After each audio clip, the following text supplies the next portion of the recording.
Bonjour à tous, bienvenue dans cette nouvelle vidéo. Aujourd'hui on va faire le résumé tout seul cette fois du deuxième tour de l'e-Open. On commence tout de suite avec cette Dun 5 qui pouvait être très agitée. Alors passe d'entrée en or, alors rouge contre vert on n'a pas une ouverture de barrage. En est, selon votre système, vous pouvez passer ou vous pouvez avoir de deux cœurs, selon si vous jouez les deux faibles ou deux cœurs cœur une mineur, deux cœurs bicolores majeurs. Voilà, si vous jouez deux cœurs cœur une mineur, vous pouvez ouvrir, mais c'est assez peu joué désormais, donc on va considérer un pass. En troisième position, un beau 5-4-3 de 10 points avec une belle couleur. Pour moi, c'est une ouverture d'un trèfle qui vient très bien. Et derrière, on a cette bombe atomique. Alors, donc il y a trois perdantes, Roi Dame de carreau et l'As de cœur. Ce serait probablement un peu précipité de dire 4 piques, même si ça a un certain nombre de mérites. Notamment le fait d'empêcher les adversaires de trouver les cœurs ou les trèfles par exemple. Et c'est un peu plus souple de commencer par un petit contre, même si c'est tout à fait compréhensible de dire 4 piques avec cette main, voilà, ça peut bien tomber. En or on dit 3 trèfles, alors on est certes vulnérable contre non vulnérable, mais on a quand même 6 trèfles As-Dame, on a la garantie d'un fit 9ème, donc c'est une enchère sûre. Et en Est on dit 3 cœurs naturels, donc 5 cartes à cœur à 8 points, tout va bien. Et on peut un peu prolonger le barrage en sud. Alors palier de 4 ou palier de 5. 5 c'est peut-être un peu exagéré rouge contre vert. Même si on a quand même 5 atouts et un cingleton. Donc 5 serait raisonnable. Mais on a quand même roi 19 de cœur 4ème derrière. Les piques ont un peu disparu pour le moment. Et 4 trèfles pourraient bien gêner les adversaires suffisamment. Maintenant avec la main d'ouest, il faut réussir à dépasser 4 piques à ce stade. Alors c'est pas forcément évident hein, si le partenaire avait... Comme seul point, Roi Dame Valet de cœur par exemple, ce serait pas très habile de dépasser. Le problème étant que on peut pas poser de Blackwood très efficace. Alors on peut dire 400 atouts, mais si le partenaire répond qu'il a une 0 clé, il faut être capable de s'arrêter. Donc bon, disons qu'ils répondent 5 carreaux, j'ai pas de clé. Bon là il répond une clé. Est-ce que 5 piques ici serait bien pour les jouer? Je pense que oui. Mais bon voilà, faut être bien équipé pour. Là il répond une clé, si vous posez le Blackwood et vous pouvez aller jouer 6, maintenant que vous avez la garantie de l'As de cœur en face, vous pouvez jouer que soit il a la Dame de carreau, soit il a 4 petits et vous aurez peut-être une communication à pique après tout.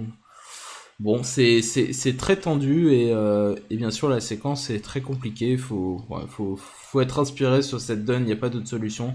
Là on voit que le partenaire a deux top cards, la Dame de carreau et l'As de cœur, mais il n'y a aucun moyen de les demander. En revanche, ça devient beaucoup plus simple si Sud passe en troisième position, puisque maintenant on peut ouvrir d'un 2 trèfle fort ou d'un 2 carreau fort, quel que soit votre système. On relaie à 2 carreaux, on peut même dire 2 cœurs naturels ici. Donc disons 2 cœurs, passe 2 piques naturels, passe 3 carreaux, et là voilà, il suffit de fitter à carreaux, on va pouvoir poser le Blackwood à carreaux et avoir toutes les informations nécessaires. Et voilà, on pourra conclure à 6 piques avec les 8 piques As-Roi Dame. Donc là, on voit tous les intérêts de parler au bridge. C'est une bonne illustration, même rouge contre vert, ça vaut le coup de parler avec 11 cartes. Hein. On va là, c'est le jour et la nuit pour retrouver le chelem. Donc voilà, bravo à ceux qui ont gêné leurs adversaires à trèfle, c'était le bon coup de la donne. Et bravo à ceux qui ont réussi à appeler sur 6 piques, surtout en enchère à 4. Alors cette Dun-ci c'était le terrain de jeu pour un nouveau chelem dans le camp Est-Ouest. Alors on a 6 carreaux, Roi Dame Valet 10, As Roi Valet As, donc une main assez pure. Vous pouvez l'ouvrir éventuellement d'un 2 force si vous êtes équipé pour. Alors normalement en mineur c'est cette carte, mais là on a Roi Dame Valet 19, on a un cingleton. La main est assez pure et si vous ouvrez d'un carreau et que le partenaire répond un pique, on est dans le fameux cas des faux bicolores assaut ou des faux bicolores... des faux bicolores chers, donc c'est pas très agréable à traiter. Si vous avez les moyens de faire ça, vous pouvez. Maintenant, la plupart des systèmes modernes n'ont pas cette option, donc on va considérer l'ouverture d'un carreau. Ensuite, on a 2 dames 5e et un as sec. Alors, est-ce qu'on a de quoi intervenir à 2 carreaux bicolores majeurs? Sûrement parce qu'on est vert contre rouge et qu'il faut faire un peu de bruit. Quant à intervenir à un pic, c'est à mon avis plutôt une mauvaise idée parce qu'on n'osera plus jamais parler de ces cœurs après et on pourrait les enterrer. Michel Bessis me disait quand on joue ensemble, après que je sois intervenu à un pic avec une main comme ça, que un pic déniait 5 cœurs, et maintenant je suis plutôt d'avis avec lui, parce que voilà, s'il y a 5 cœurs en face, et cingleton pic, on a complètement raté nos objectifs en intervenant à un pic. Donc j'aime bien l'enchère de 2 carreaux ici. Maintenant en ouest on compte pour montrer qu'on a du jeu, alors c'est ce qui est joué par la plupart des personnes, compte du jeu pour éventuellement punir l'adversaire. En or, on dit 2 piques. Et en est, voilà, là, ça commence à être un peu compliqué. Alors, la bonne enchère, c'est sûrement 3 cœurs pour montrer l'arrêt cœur sans l'arrêt pique. Passe, le partenaire dit 300 atouts parce que pour l'instant, il n'a pas d'informations. Et là, il faut sûrement reparler parce que si le partenaire a les bonnes cartes, il faut clairement aller jouer le chelem à carreau. Donc là, c'est une main typique avec laquelle il a les bonnes cartes. Donc 4 carreaux et la bonne enchère. Passe 4 piques. Donc le contrôle pique avec une main pas trop horrible. Donc un petit quelque chose à carreau ou une main pas complètement minimum. Donc ici on n'est pas complètement minimum parce qu'on pourrait avoir 8 points. Cependant, est-ce qu'il faut quand même pousser le chelem comme une brute avec la main d'aise? Probablement pas, parce que je pense qu'on ferait clairement les mêmes enchères avec As-Roi de pique et le Roi de trèfle ici. Donc c'est le bon moment de dire 5 trèfles. Et là, c'est au partenaire de se réveiller. Il a quand même 3 cartes à carreau, Roi Dame de trèfle et As-Roi de pique. As-Roi de pique, c'est des très bonnes cartes parce que c'est des défausses directes. Donc voilà, là je pense que c'est l'heure de dire 6 carreaux. Et voilà comment je propose d'appeler 6 carreaux, donc pas évident, hein, parce que la dernière enchère non plus d'ailleurs, parce qu'on a 3 petits carreaux, mais le partenaire a redit 4 carreaux tout seul, donc normalement il est solide dans la couleur. Voilà comment je pense qu'il fallait appeler le chelem. Bravo à ceux qui ont appelé, bravo à ceux qui ont dépassé 300 atouts aussi, parce que c'était le move le plus important. Après, appeler 6 carreaux, c'était pas franchement évident. Voilà, si un valet de carreaux en moins, ce serait sûrement les mêmes enchères, et ce serait un chelem un peu moins bon.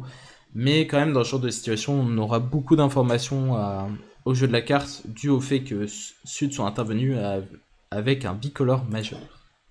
On passe à la donne numéro 9, passe en or, ouverture d'un sans atout moderne en Est, donc 5-3 majeur, 15 points d'honneur, une envie d'orienter le coup de sa main, ça vient bien, passe de trèfle Stéman. Alors là, j'ai vu un certain nombre de tables qui n'ont pas contré de trèfle, mais je pense que la balance bénéfice-risque est clairement favorable. On a Dame Valet 10 5ème, on a envie que le partenaire l'entame avec un As 3ème ou un Re 3ème. Sauf s'il joue à la couleur, on n'a pas envie qu'il entame l'As. Mais bon, ça on n'y peut rien. On fait ce qu'on peut avec ce qu'on a. À sans atout, ce sera toujours la bonne entame. À la couleur, c'est moins clair, mais bon, voilà. On est obligé de faire un peu des choix. Et là, il faut avoir le bon système pour tomber au bon endroit. Alors ce que je vous recommande de jouer, c'est que 2 carreaux montent 4 cœurs, 2 cœurs montent 4 piques, 2 piques montent 5 cœurs et 2 sans atout montent 5 piques. Donc l'objectif de ce système, c'est de décrire précisément son nombre de cartes en majeur et de permettre d'orienter tous les coups en majeur de la main du partenaire. C'est un très bon système, donc voilà, c'est pas très compliqué, donc je vous le recommande chaudement. Sur 200 atouts, on passe en sud, on dit 3 carreaux en ouest parce qu'on a la recherche d'un arrêt trèfle ou d'un contrat alternatif, et on conclut à 300 atouts avec le roi de trèfle 3ème. On entame as de trèfle et trèfle en sud, et on a un problème de défausse très rapide après que le déclarant a duqué le deuxième tour de trèfle. Il faut défausser de la main de sud. Alors pourquoi duquer? C'est pour voir un peu le paysage et ce que vont défausser les adversaires. De toute façon, on n'est pas pressé pour prendre la levée. Bon, qu'est-ce qui peut coûter? Pique, on voit qu'on n'a pas envie au premier abord parce que c'est la couleur 5ème du déclarant, et s'il a As-Roi Dame 5ème, on n'a pas envie d'affranchir. Cœur, ça paraît être le plus safe, mais ça pourrait donner des positions intéressantes au déclarant, et on n'a pas non plus très envie. Et carreau, ben alors ça n'a pas forcément l'air si vous débutez, mais c'est une position très dangereuse parce que le 6, le 7 et le 8 sont aussi au-dessus des cartes du déclarant. Et dans cette séquence, c'est très probable que les carreaux soient 2-2 avec des gros honneurs dans les couleurs restantes. Et il faut surtout pas défausser un carreau. Donc carreau, c'est exclu, c'est entre cœur et pique. Alors si on compte bien, il est probable que vous avez vu que défausser un pique est ce qu'il y a de plus safe. Donc là, il fallait défausser un pique. Et là maintenant le déclarant, s'il est éveillé, il devrait se rendre compte que cette défausse en réfléchissant c'est sûrement 5 cartes à pique, qu'il doit l'avoir la tenue carreau au vu de ce qu'il est en train de... vu qu'il n'a pas défaussé de carreau, et donc il pourrait jouer un petit valet de carreau. Donc l'objectif du valet de carreau, c'est que si Sud couvre, bon, on le laisse en main tout simplement et on regarde après ce qui se passe, on laisse jouer autre chose et on a gagné le contrat, sauf s'il y a 4 carreaux en or, mais comme on l'a dit, c'est assez improbable. Donc une fois qu'il met petit, on va pas risquer de chuter son contrat maintenant et on met l'As. Et voilà, on voit le 10 apparaître et peut-être que maintenant il est temps de jouer roi de carreau et carreau, mais c'est pas clair du tout. Vous pouvez aussi très bien jouer sur les cœurs. Et si vous jouez sur les cœurs, il faut être attentif. Puisqu'il ne faut pas donner le compte en nord-sud, sinon vous avez vraiment filé la clé du coup. Donc c'est ce qui s'est passé à un certain nombre de tables. Cœur, le roi, ils ont vu le 9 apparaître et le 7 en or, puis le 6. Et là ils se sont dit, bon ok, les cœurs sont 4-2, je fais l'impasse. Peut-être que là la meilleure ligne c'est de jouer roi de carreau et carreau. Je pense que c'est le cas, mais c'est pas évident. Mais si vous avez donné le compte en sud, là vous pouvez vraiment vous lâcher. Si vous avez donné le 7 puis le 5 et vous avez vu le 10 de carreau puis la dame, c'est sûrement la bonne ligne d'affranchir les carreaux à ce stade. Donc voilà, bravo aux nombreux déclarants qui ont gagné ce coup, et pour les autres qui ont tiré les cœurs en tête, qui ont tout essayé de tirer en tête, et Nord a fini par se retrouver en main et par tirer s'élever, désolé pour vous. Ouais, évidemment ce qu'on n'a pas dit c'est que si vous tirez les cœurs, vous ne pouvez plus affranchir les carreaux puisque vous n'avez plus les communications.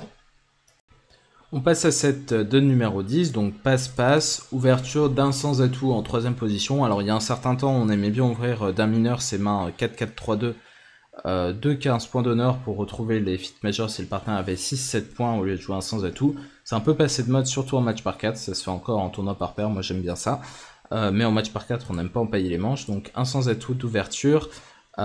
Passe en or, et là selon le système vous faites soit un Steeman 4-3-3-3 si vous êtes équipé pour, sinon vous pouvez simplement plonger à 300 atouts qui est le contrat statistique, et la plupart des gens ne jouent pas de Steeman 4-3-3-3, donc nous voici au contrat de 300 atouts sur un thème du 6 de carreau en quatrième meilleur. Vous passez le 10 de carreau du mort et vous regardez avec attention ce 9, alors vos adversaires ne peuvent pas se permettre de mentir sur le compte dans cette position. Donc vous savez, quand il met le 9, il a exactement 2 cartes. Si le 9 était la deuxième plus grosse, ça voudrait dire qu'il a le valet ou le roi. Et donc il aurait couvert le 10 de carreau, parce qu'il ne connaît pas ce qui se passe dans la couleur. Donc vous avez la garantie du 9 secondes. Vous affranchissez les cœurs, donc on prend un cœur au deuxième, au premier tour, peu importe. Hop, et on vous affranchit le carreau.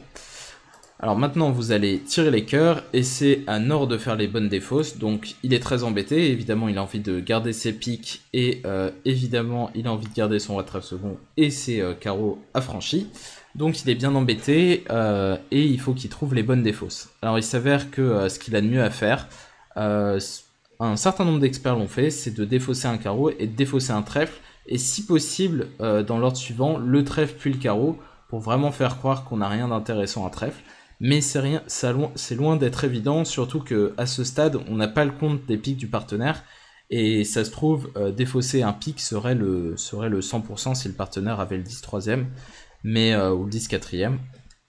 Mais tout ça n'est pas clair, et de toute façon, si le déclarant a As-Dame de trèfle, bon, il aura vraiment du mal à vous taper votre roi de trèfle second comme ça, de manière incongrue. Donc je pense que trèfle est la bonne défausse. Alors vous pouvez défausser un carreau tout de suite, si vous voulez un petit peu voir le paysage et voir que votre partenaire défausse un petit trèfle. Alors là vous n'aurez pas le temps en fait parce qu'il est obligé de fournir la couleur. Donc voilà, vous êtes obligé de prendre une décision et de défausser le trèfle maintenant. C'est pas facile, mais si vous défaussez un carreau, là le déclarant a vraiment le compte des mains et ce sera très facile pour lui de jouer roi de pique, pique l'as et pique. Et vous allez tirer vos 2 carreaux et devoir rendre le roi de trèfle. Et c'est vraiment un jeu à 100% pour lui, puisque si les piques sont 3-2 de l'autre côté, il aura juste un pique affranchi tout bêtement.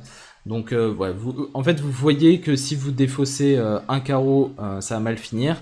Défausser pique, bon, c'est espérer que le déclarant n'en ait pas 4, ce qui est tout à fait possible, sachant qu'il a que 2 carreaux et 4 cartes à cœur. Donc trèfle est sûrement la bonne défausse. Faut essayer de le faire pas trop lentement, histoire que le déclarant ne se doute pas du poteau rose. Et là maintenant c'est très difficile pour le déclarant de gagner si vous avez fait tout ça de manière fluide. Donc disons roi de pique et pique, et là il est un petit peu à la devine. Il doit choisir si les piques sont 3-2 ou si le roi de trèfle est placé, sachant qu'il a le compte des trèfles, et donc bon, il a sûrement le compte des trèfles. Il sait qu'il y en a au minimum 4 en sud et au maximum 3 en nord, donc bon, il a au moins 60% de chance de trouver le roi de trèfle en sud. Mais si vous avez hésité longtemps, il serait bien capable de vous taper, le roi de trèfle sec. Donc voilà, c'était un coup très délicat. Selon la fluidité des défausses de Nord, on pouvait gagner ou pas ce coup. Bravo à ceux qui ont défaussé rapidement un petit trèfle, j'ai vu que ça avait été le cas à un certain nombre de tables. Et pour ceux qui ont réussi à gagner 300 atouts après avoir correctement lu les positions, félicitations à vous également. On passe à la donne numéro 14 qui est sans doute celle qui a fait le plus d'écart. Ouverture d'un trèfle en est et on doit intervenir en sud. Alors la plupart des experts sont intervenus à 4 piques avec cette main. Alors ça peut vous faire penser un petit peu à la situation de tout à l'heure. Mais là il y a un petit peu moins de jeu, il y a plus de distribution. Enfin bon, tout à l'heure on était quand même 8-4-1-0, là on est 7-5-1-0. Mais on a tous nos points à pique, on n'a pas de points extérieurs. Tout à l'heure on avait As Valet 10 de carreau 4ème si vous vous souvenez bien. Donc l'intervention à 4 piques vient mieux que tout à l'heure, même si 4 piques tout à l'heure, encore une fois, était tout à fait envisageable. Et sur 4 piques, on dit contre en ouest.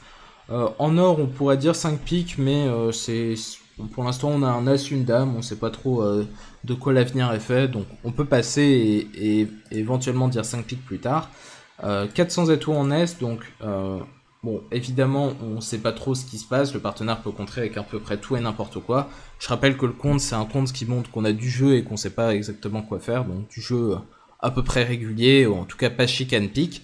Bon, c'est pas un compte punitif, hein, le partenaire, il peut avoir Roi Dame Valet 4ème à pique et 12 points d'honneur, mais c'est pas ce qu'il promet pour l'instant. Donc 400 atouts, c'est la bonne enchère pour dégager et chercher le meilleur contrat. Et maintenant, en sud, il faut sûrement pas en rester là et faire une petite enchère de 5 carreaux. Bon, alors certes, de temps en temps, le partenaire a vraiment un bicolore trèfle-cœur et c'est pas une bonne idée. Mais même dans ce cas, 5 piques ou 5 carreaux ne devrait pas être trop cher. Et voilà, ça donne des très bonnes indications aux partenaires en compétitive. Donc je pense qu'il faut dire 5 carreaux ici. Sur quoi Ouest devrait contrer, puisque ben, il a quand même Dame Valet de carreau 3ème. Nord dit 5 piques, et là il y a une petite sirène qui doit retentir dans la tête d'Est. Son partenaire a contré les carreaux punitifs. Bon, il a contré 4 piques alors qu'il pourrait passer pour entendre un compte d'appel, donc il n'a sûrement pas la grosse opposition à pique, mais il a de l'opposition carreau, donc il sait qu'il doit y avoir une courte carreau mort. Il sait que Sud, il a quand même fait des enchères, 2 enchères tout seul au palais de 4 puis au palais de 5, donc il a une distribution énorme. Il a sûrement, certainement 12 cartes entre les piques et les carreaux. Et là, c'est le bon moment de prendre sa sécurité et d'aller redire 500 atouts. Alors, on sait pas si ça gagne, le chelem, mais on sait que 5 piques, ça va être tendu à battre. Ça va sûrement être maximum à -2, souvent à -1 ou égal. Et que le chelem mineur, il sera souvent entre -1 et égal. Donc, dans ce genre de situation, il faut pas prendre de risques. Il faut dire 500 atouts pour dire, bon, écoute... J'ai le choix entre les trèfles et les cœurs, tu te débrouilles. Et là, le partenaire, bon, il choisit. Il pourrait dire 6 cœurs, il pourrait dire 6 trèfles, bon, disons 6 trèfles. Et là, maintenant, avec la main de Nord, pour les mêmes raisons, le partenaire a des carreaux et des piques. La dame de cœur, on sait que dès que le déclarant va pouvoir la prendre, bah, il va pas se rater. Donc, bon, très bonne... la bonne décision, c'est clairement de dire 6 piques. Pareil, on est comme les adversaires, on sait pas exactement ce qui se passe. Et voilà, ça devrait être le contrat final, donc un petit pass forcing éventuellement, et puis on finit par dire contre en ouest, on entame à tout, mais ça suffit pas, et on fait juste un carreau en est-ouest. Donc voilà comment je conseillais d'enchérir cette donne. Évidemment, il y avait plein d'alternatives, mais bon, j'ai fait une séquence qui arrivait au part de la donne. Ouais, il y a vraiment eu tout et n'importe quoi sur cette donne comme contrat, je vais vous montrer ça. Voilà, vous voyez que sur cette donne, bah, on s'est pas ennuyé, hein. Il y a vraiment eu tous les contrats, du 5 piques contré, du 6 piques contré, du 5 trèfle, contrat de 5 cœurs qu'on a vu au graphe. Je descends un petit peu pour voir ce qui s'est passé en deuxième division, mais on a le même genre de folie, du 4 piques contré plus 1. Donc ça c'est pas bien. Ça veut dire que vous avez pas dit 400 atouts.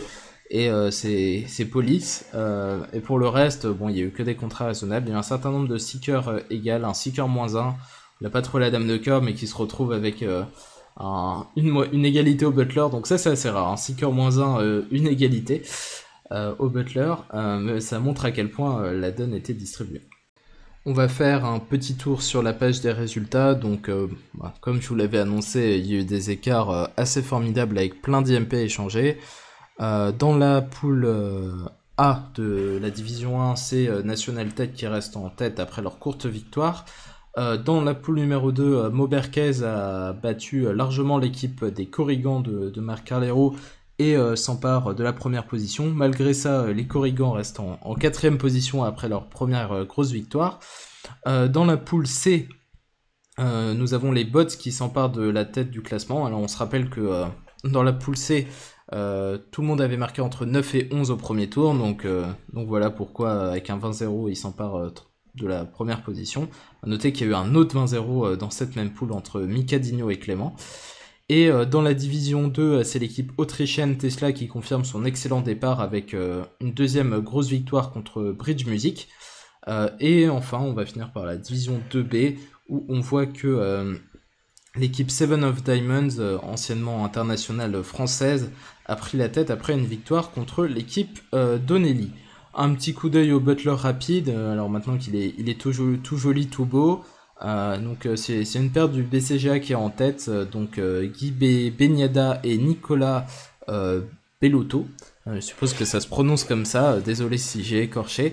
Et puis on a deux paires de National 7 qui sont juste derrière et qui montrent pourquoi ils sont en tête de leur poule. Sur ce, je vous dis à ce soir 21h30 pour le prochain match. Donc on aura ce soir Corrigan contre Bracassé a priori, sauf si ça a vocation à changer, on verra. Ce sera en compagnie de Christophe Grosset et de David Harari. Sur ce, salut.